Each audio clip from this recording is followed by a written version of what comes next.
This is Agriculture Today, and I'm Shelby Varner with the K-State Radio Network. Dennis McKinney, Farm Service Agency's State Executive Director for Kansas, begins today's show discussing programs that are taking place or will be soon with FSA. County committee nominations for the Farm Service Agency are also opening soon. The show continues with K-State Extension Field crop entomologist Jeff Whitworth. He says Carpenter bees are more of a nuisance, however, potato leafhoppers are a problem. Rounding out the show is the Beef Cattle Institute's Ask the Experts. Experts Brad White, Bob Larson, and Bob Weaber converse about what is the ideal cow size. That and more is coming up ahead on Agriculture Today.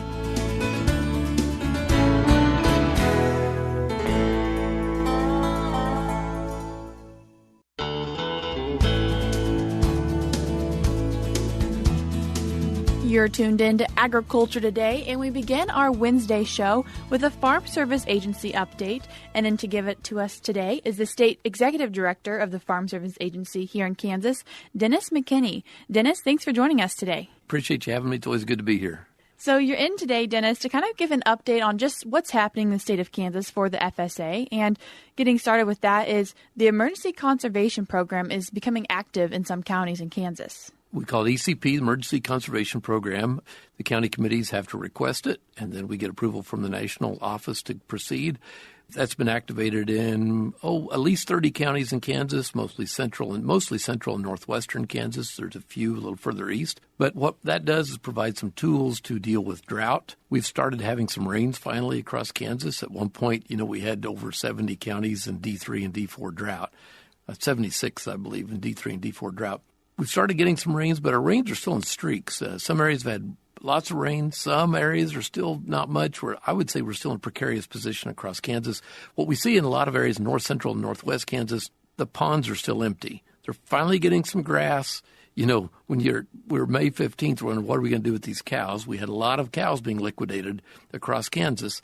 Cow herds really shrank, which is not good long run for either the producers or for consumers. But our cow herds shrank. We're finally getting some grass, but a lot of the ponds we depend on for water are empty. What this program does, it will cost share water well drilling and extension of water off rural water systems. We won't cost share the hookup fees, but we will cost share, the tanks, the hydrants, and necessary pipelines. And we'll also cost share some well drilling to get a good, reliable sources of water in place. And then there's a few other things we can do, but those are the main things we're trying to do to help producers to adapt to the drought. And if producers want to kind of take advantage of this program, how do they do that? Primary thing to do, you can go to farmers.gov or just call, for the old guys like me that have trouble with technology, we just call the county office. We've got excellent employees out there that would love to help you and explain it to you and help you get signed up. Definitely a normal theme, reaching out to your county offices there. And another thing you wanted to talk about moving forward is the ERP1 and PARP.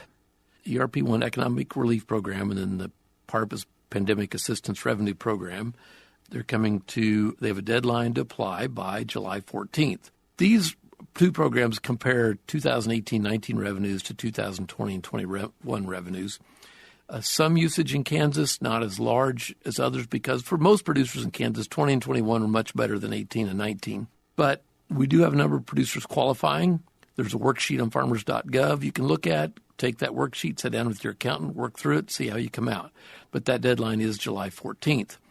We are expecting to have ERP2 out later this summer, hopefully in August or September, but that will affect and make payments on losses in 2022. We had widespread drought in 2022 across Kansas. This will probably affect more producers across Kansas.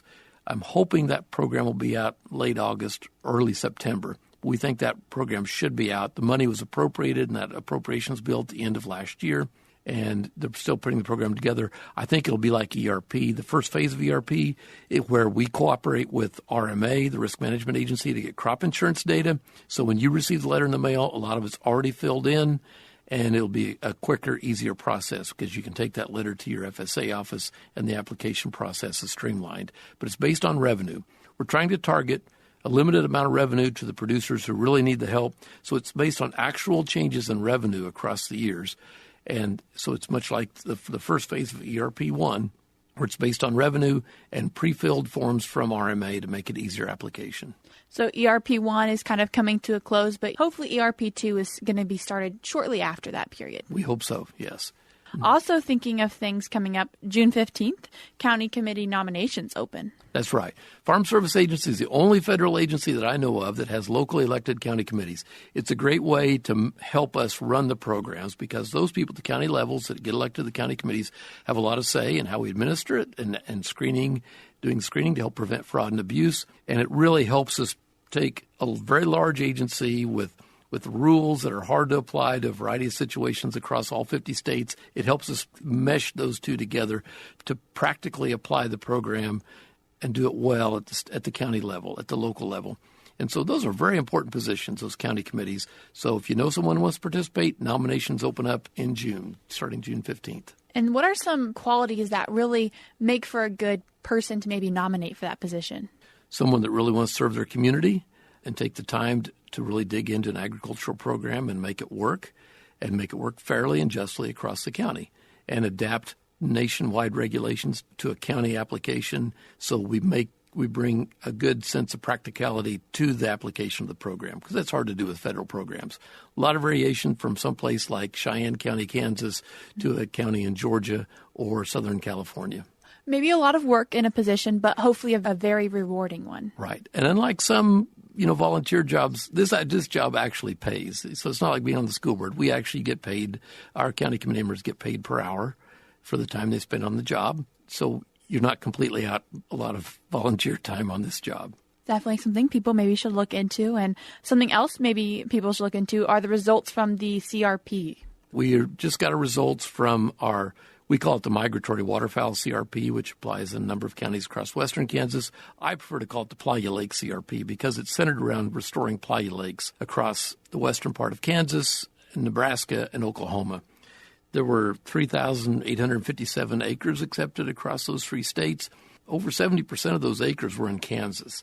And we're proud of that. We do a good job getting our people signed up. Big shout out to our conservation partners like Kansas Department of Wildlife and Parks, the whole Playa Lakes joint venture, which includes Ducks Unlimited. They help our producers get signed up. They help them with some cost shares because the Playa Lakes program is centered around Playa Lakes. It's a fairly expensive program to get into because you have to do some restoration on the playas. You can have a large tract of land involved, but the key is the playa and getting that applied and getting the dirt moved correctly and restoring it to the condition it needs. We think restoring those playas, in fact, the research shows so far that restoring those playas helps increase water recharge rates in those areas by capturing the water and getting it soaked in properly. So we think there's a variety of benefits to wildlife and to soil conservation and to water recharge with this program. So we're proud of that. We're just now getting information back on our general CRP sign-up, which closed April 15th. Soon you'll receive a notice from your local FSA office whether or not your bid was accepted or not accepted. Now, one big thing on that, there was a problem with the erodibility index. We actually found out some land in southwest Kansas, the old Dust Bowl area, did not qualify. We're like, what? How can that be? Our national office recognized they had a problem with the erodibility index, and we think that some of those folks that wanted to submit an offer will be able to come in and submit an offer and with the corrected index, even though they were not qualified in this prior sign-up. So we think there's a fix out there for that. So maybe if you thought you should qualify and you're in that region of Kansas, reach out to your local office. Right. If your erodibility index seemed unreasonably low and that your offer is not eligible, check back with us because we think we'll now have a fix for that. When you have sandy ground in Seward County doesn't qualify for CRP, you know something's wrong. Things are working, things are happening, and hopefully fixing things. And something that's also kind of changed within the FSA office is the Farm Loan Program application. It's gotten shorter. Our number of applications for farm loans is going up, trying to reach out to young farmers and farmers that may otherwise be struggling on credit, but it's the loan of first opportunity. And so particularly for young farmers, beginning farmers, and we ask you to come in, take a look, see if we can either make a loan directly or partner with your bank to do a guaranteed loan. But the number of pages has gone from about 30 pages down to 13 pages. And so it's a much easier process. We think it's streamlined. And it's much easier than it was when I first started. I remember taking a look at it myself when I was a young farmer, and I thought, oh, boy, I think I'll just work with my banker. Much better process now. So hopefully just less daunting and hopefully seeing more people take advantage of that. Yes, we are. We have over $900 million outstanding loan volume across Kansas in our farm loan program. So it's a key part of providing credit in Kansas and helping some producers who struggled stay in business and helping beginning farmers get started. And Dennis, is there anything else that you'd like to tell producers in Kansas about the Farm Service Agency? Farm Service Agency, we work a lot with the Natural Resources Conservation Service on conservation.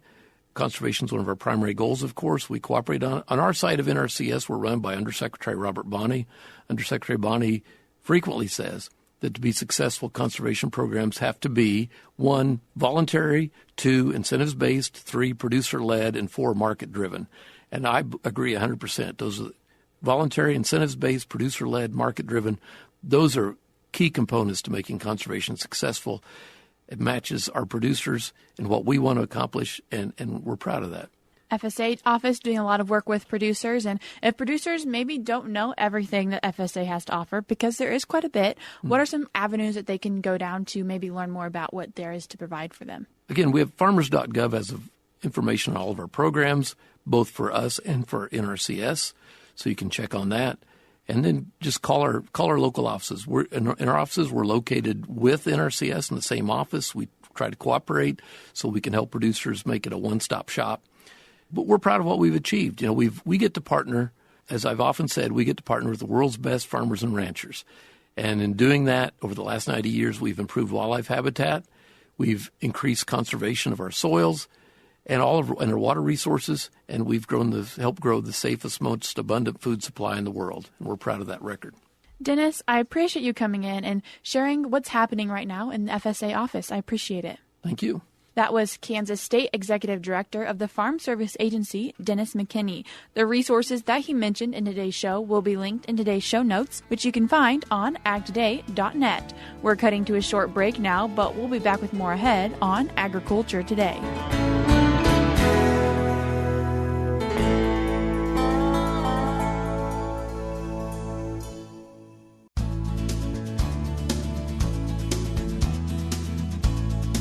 You're tuned in to Agriculture Today and talking about insects with Extension Field Crop Entomologist Jeff Whitworth. Jeff, thanks for joining us. Sure, my pleasure, anytime. So first to talk about kind of something more of a nuisance than really a problem, carpenter bees. Carpenter bees. Every year I get a few calls about carpenter bees. You're exactly right. They're really more of a nuisance, but they're big and they're scary and they're very territorial.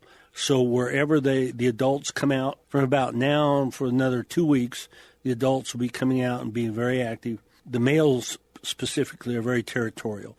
So if you're in an area where there are carpenter bees, as those males come out, they hover. They're the ones that hover around and dive bomb you because they're waiting for a female. And they're trying to protect their territory because they want to be the first ones to mate with the females. But as soon as they mate, the males die.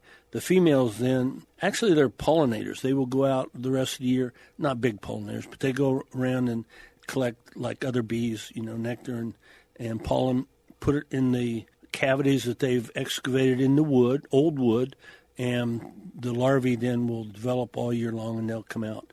It depends on when the eggs are hatched. They'll either come out maybe in August or September, or sometimes they stay till next spring.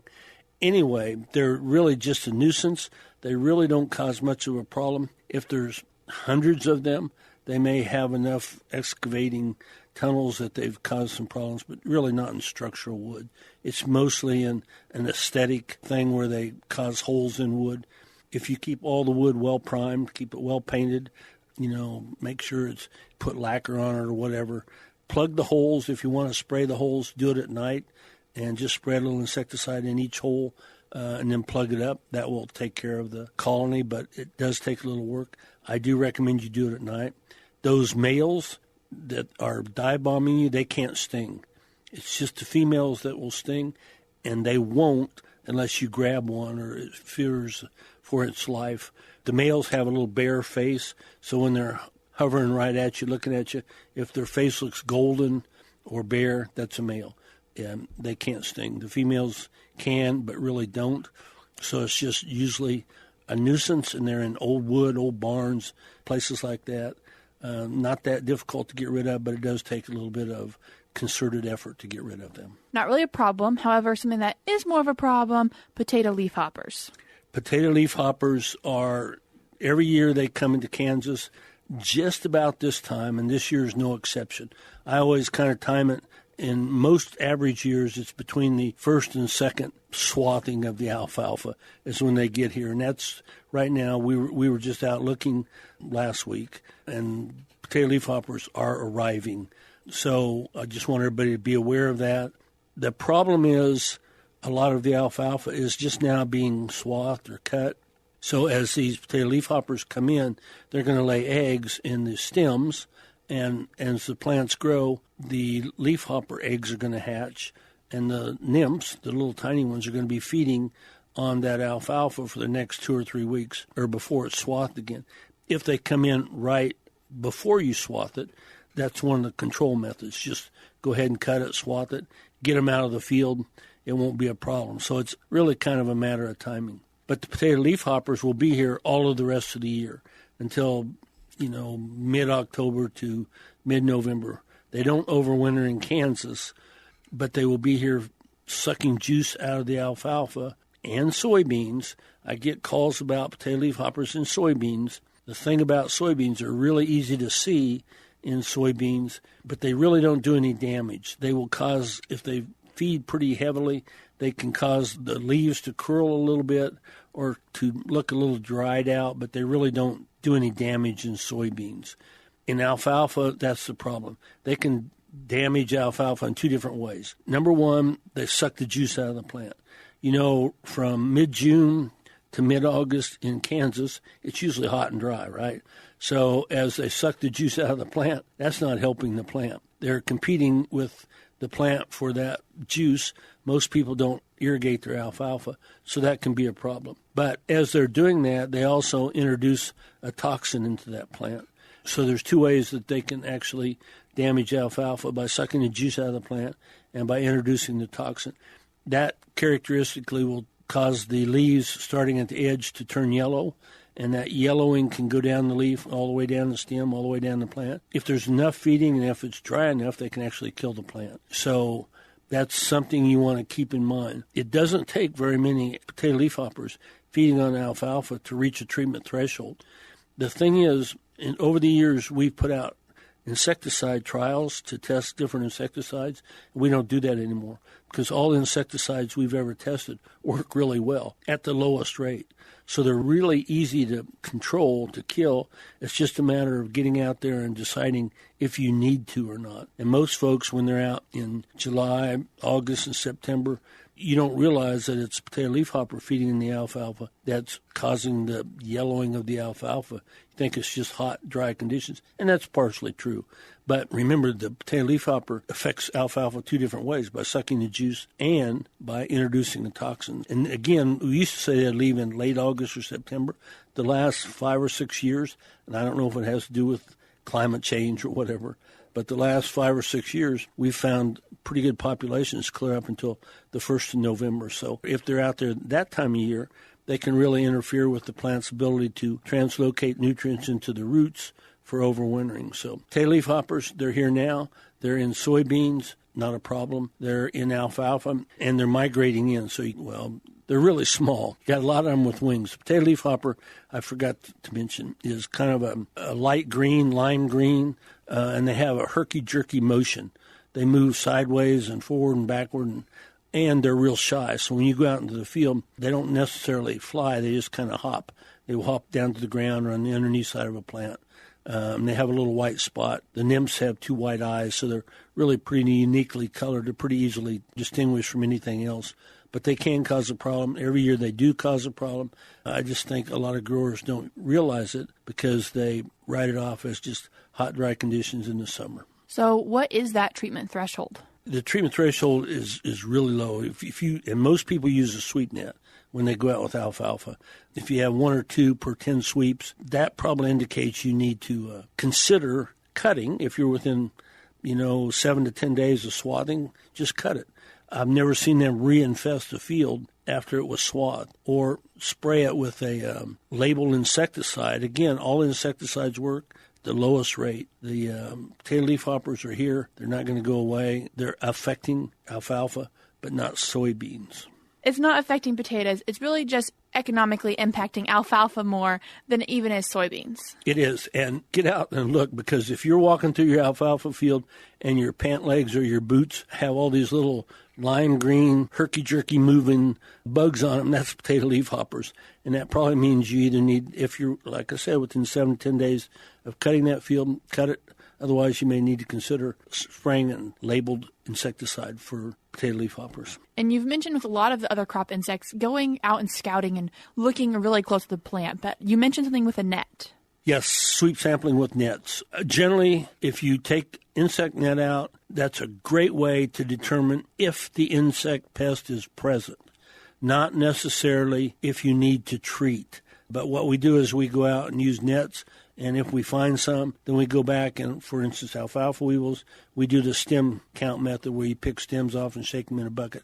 But nets are a great way to get out and determine if the pest is present. With potato leafhoppers, they're so active. That's really the only way you have of getting out and determining if there's a treatment threshold that you've reached or not. And Jeff, are there other pests that producers should be concerned about while they're scouting their fields? I've gotten one call about aphids in alfalfa.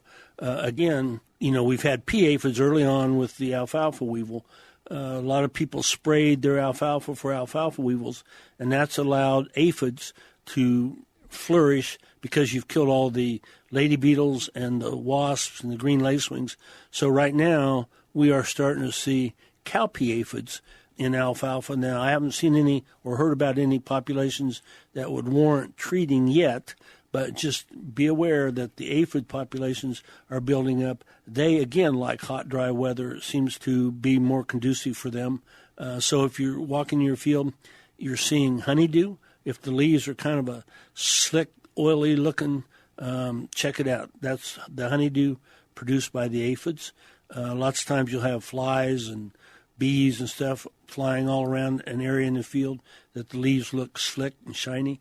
Again, that's aphids producing honeydew, so get out and look. We have sprayed around the state in various years for cowpea aphids, so that's the black aphid. They're black, they produce a lot of honeydew, so be aware that those are starting to build up, and keep your eye on that also.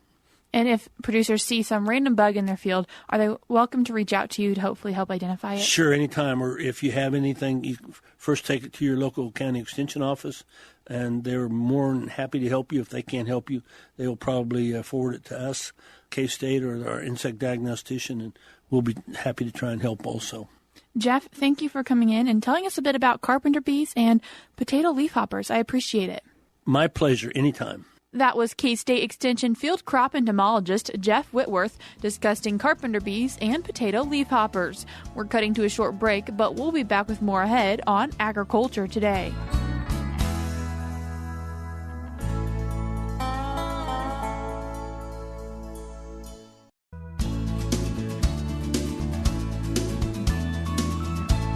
This is Agriculture Today, and we're now joined by the Beef Cattle Institute's Ask the Experts. Hi, welcome to BCI Ask the Experts. I'm Brad White. Happy to be joined by two experts today, Dr. Bob Weaber. Hello. And Dr. Bob Larson. Hello, guys. Got you guys here because our listener question today is right up your alley. Both of you have contributed on a paper on this, have done a fair bit of research. And as always, our process is I'll ask them the listener question. They get up to 10 points for their answer. If you have a listener question you want to send in, you can send it at bci@ksu.edu. So today's question is a short one, but not a simple one. What is the ideal cow size? Bob, I'm going to go with you first. It depends. It depends. So a function of, I think, genetics and, if you've got, crossbred or straightbred cows plays a role into that based on efficiency and your nutrient environment. So both natural and provided. Okay. Yeah. I'm going to say that this question is one that cattle producers commonly have, and it's really driven by two opposite but true statements. One is, smaller cows that are, and I'm going to throw milk production in there too. So smaller cow with less milk production has less cost. It doesn't take as much to maintain her, and she has less cost. And it's important to keep track of cost.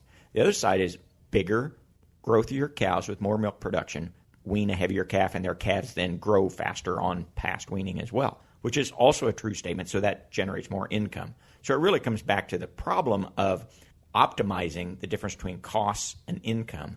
And I'm going to throw out an idea, and maybe we'll have a little bit of a back and forth on this, is when nutrients are readily available and relatively inexpensive compared to the value of the calf being produced, more is better. So bigger cows with more milk, producing more calves. If you just look at it that way, the bigger, higher producing cows generate more income than they're costing. There's a couple of important caveats to that. Yeah, I think that's a good perspective, and one that I think is generally true. I'm kind of risk adverse. I like to go to Las Vegas, but I don't like to go to Vegas to like game, right? And the risk is that in years like last year, those higher input cows have more risk of failure because of change in nutrient environment. Yeah, absolutely. So both of you guys have given good answers so far. Bob has 6 points. Bob would have had 6 points, but he answered it depends. He didn't know that it depends loses you a point. So it's a penalty shot. Yeah. I got so you. now I'm going to go back to, and I'm going to re-ask the question. So you've given good background info, but say you're picking, and I'm going to have you pick for Northeast Kansas because you both said geography plays a role. What's your ideal cow size? For me, I'm going to say 1,300 to 1,400 pounds. Okay. So bigger cow, and then where does milking ability play on that spectrum? High, medium, or low? I would say medium to medium low. Okay. Bob? I'm going to be just slight, and even though I led before saying bigger cows, more milk, I'm also risk averse because those are also the cows most likely to be open, even in a good year, in a way. And so I'm going to go around 1,300 pounds, and that's much bigger than I would have said 10 years ago. But I'm going to say 1,300 pounds and moderate to low moderate milk production. And why is it bigger than you would have said 10 years ago? What's changed? This is what has changed. My understanding of the value of production, because costs are so important that it is easy to get overemphasizing on costs, which it's easy to not emphasize costs as much as you should too. But productivity is also extremely important. So, and again, the caveat is you're going to have to, if you're going to do this, a little bit bigger cow, you're going to really have to keep track of reproduction. And we cannot afford to have reproductive efficiency go down. And if you do, then you have to address whatever cause that is, and it might be cow size. Yeah, bigger cows take a higher degree of management on all fronts. Yeah. Yep. Maybe that's a good way to say it, too, is more income, more risk. So manage the risk. But if I had a lot of small cows, wouldn't I have similar risk? Not nutritionally, particularly if you pay attention to the stocking rate issue. So I think that's an important piece we haven't hit on is sort of understanding carrying capacity. And that's one place where as people got bigger cows that consume more feed, they didn't change stock head or stocking density, and you should. Right? Yeah, absolutely. It affects your stocking density. And so great answers to this question. Bob ended up with 9, and Bob ended up with 8. It was a close one. Close one. Appreciate your questions, and send us more at bci@ksu.edu. Once again, that was K-State's BCI's Ask the Experts, Brad White, Bob Larson, and Bob Weber. That's all we have for you today on Agriculture Today, but we'll be back with more for you tomorrow.